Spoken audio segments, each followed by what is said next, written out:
Train में इस्मत बैठा हुआ मेघना के आने का इंतजार कर रहा है। पता नहीं ये लड़की कहाँ रह गई। तभी उसके मोबाइल पर मैसेज आता है। I am sorry Ismat, mummy की अचानक से तबीयत खराब हो गई और उनको हॉस्पिटल में एडमिट करना पड़ा। मैं नहीं आ सकती, टाइम मिलने पर कॉल करूँगी। अरे यार, अब तो अकेले ही सफर करना पड़ेगा। उसने देखा कि उसके सामने वाली सीट जो अभी तक खाली पड़ी थी, उस पर एक खूबसूरत औरत आकर बैठती है। उसने लाल रंग की साड़ी पहनी हुई है और माथे पर एक काले रंग की बिंदी है।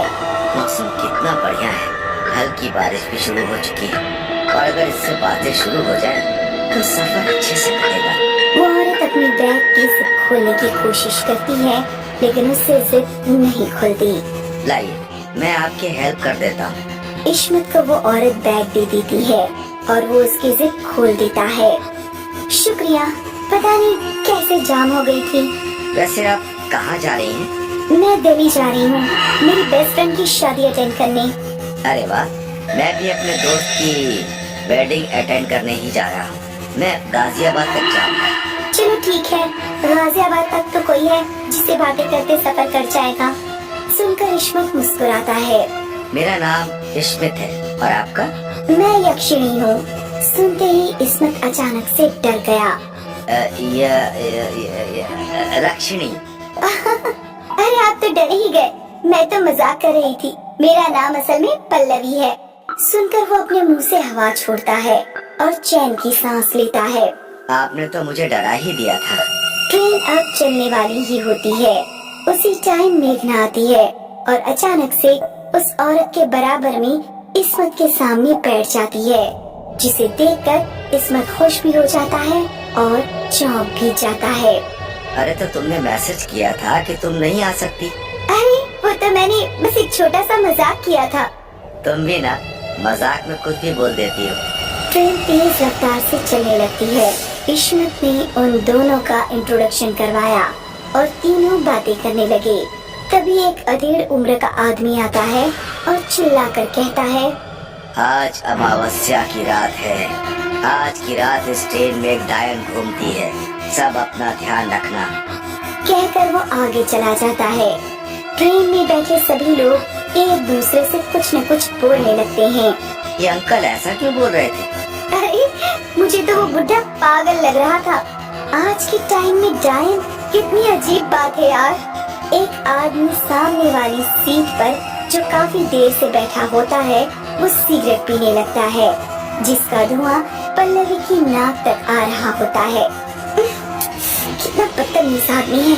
इन सिगरेट पीने वालों को तो गला काटकर मार देना चाहिए। उसी समय पल्लवी अपने बैग से कुछ निकालने के लिए उसकी जिप से अंदर हाथ डालती है और उसके बैग से एक काले रंग की गुड़िया निकलकर नीचे गिर जाती है। इसके बैग से काले जादू वाली गुड़िया निकली है और इसकी बातें भी ठीक नहीं लग रही। अभी ये उस आदमी को मारने की भी बात कर रही थी। कहीं ये पल्लवी ही तो डायन नहीं? पल्लवी उस गुड़िया को वापस अपनी बैग में रख लेती है। तभी वो सिगरेट पीने वाला आदमी अपनी सीट से उठकर आगे चला जाता है। एक्सक्यूज मी, मैं जरा अभी आती हूँ। मैं भी चलती हूँ, मुझे टॉयलेट जाना है। वो दोनों भी वहाँ से चली जाती हैं। कुछ देर बाद मेघना तो वापस आ जाती है, लेकिन पल्लवी नहीं आती। पल्लवी कहाँ रह गई? उसने कहा कि अभी आ रही है। थोड़ी देर बाद पल्लवी भी वापस आ जाती है, लेकिन वो आदमी नहीं लौटता। अब इस्मत अपनी जगह से उठता है और वो पीछे टॉयलेट की तरफ जाता है। वो देखता है कि सिगरेट पीने वाला आदमी गेट के पास मरा पड़ा है। इस्मत चुपचाप टीटी के पास जाकर उसको सब कुछ बता देता है। तभी सामने से दरवाजे की तरफ पल्लवी आती नजर आती है। क्या बात है इस्मत, आप यहाँ क्यों रुक गए? उसकी नजर उस आदमी पर पड़ती है जो दरवाजे के पास मरा पड़ा है। इस्मत टीटी से कहता है, इसी ने इसको मारा है। ये डायन है। ये आप क्या कह रहे हैं? इस्मत और टीटी दोनों मिलकर उसको पकड़ते हैं और उसके हाथ पैर बांधकर वहीं टॉयलेट में उसको बंद कर देते हैं। इसके बारे में किसी को नहीं बताना, वरना ट्रेन में भगदड़ मच जाएगी। अगले स्टेशन पर हम इसको पुलिस के हवाले कर देंगे। इश्मित वापस मेघना के पास जाकर उसको सब कुछ बता देता है। अच्छा हुआ तुमने उसको बांधकर टॉयलेट में बंद कर दिया, वरना पता नहीं वो और किस किस की जान ले लेती।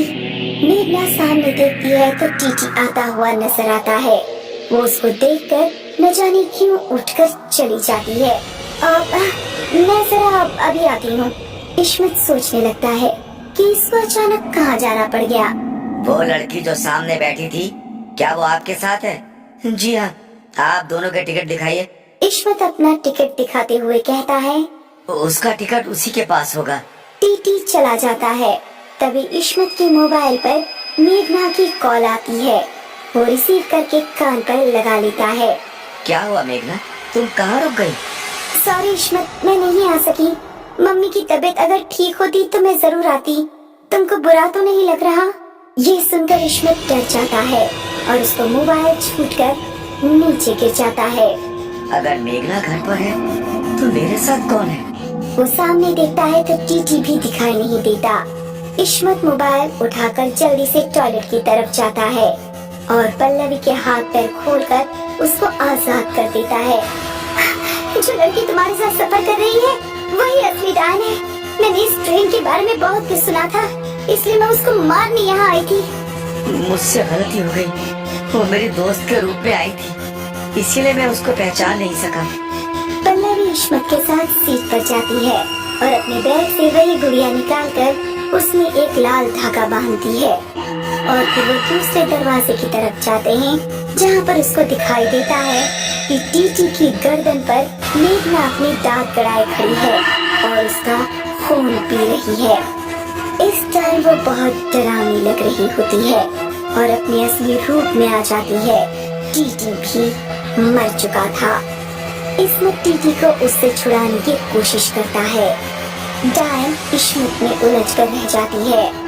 मौका देखकर पल्लवी डायन के बाल खींचकर जितने भी उसके हाथ में आते हैं उसको गुड़िया पर बांध देती है। फिर कोई मंत्र पढ़ती है। ट्रेन के बाकी के लोग भी ये सब देख रहे होते हैं। सब के सब डरे हुए दिखाई देते हैं। भाई साहब जल्दी से लाइटर दीजिए। पल्लवी एक मंत्र पढ़कर गुड़िया में आग लगा देती है और उसके साथ डायन में भी अपने आप आग लग जाती है। वो टीटी की लाश और इश्मित को छोड़ देती है। आग लगते हुए ही वो दरवाजे से बाहर फ्लाईओवर के नीचे गिर जाती है। जल्दी हुई गुड़िया भी पल्लवी अब ट्रेन से बाहर ही फेंक देती है। तो पल्लवी उसकी तरफ देखती है। मैं ठीक हूँ, अब आप दोनों को डरने की कोई जरूरत नहीं है। वो अब कभी इस ट्रेन में नहीं आएगी। उसके बाद सभी अपना सफर आराम से करते हैं और डायन का किस्सा हमेशा के लिए खत्म हो जाता है।